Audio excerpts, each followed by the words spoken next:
শেষমেশ জীবন যুদ্ধে হেরে গিয়েছেন বাঘাযতীন ছবির পরিচালক অরুণ রায়। বৃহস্পতিবার সকালে আরজিকর হাসপাতালে শেষ নিঃশ্বাস ত্যাগ করেছেন তিনি।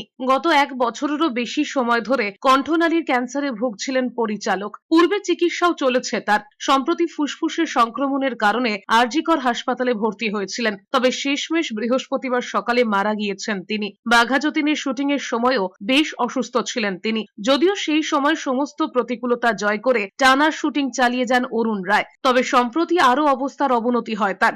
আগেই চিকিৎসকেরা জানিয়েছিলেন কেমোথেরাপির প্রয়োজন অরুণ রায়ের। তবে তার যা শারীরিক অবস্থা ছিল তাতে কেমোথেরাপি দেওয়া কতটা সমীচীন হবে তা নিয়ে দ্বন্দ্ব ছিল।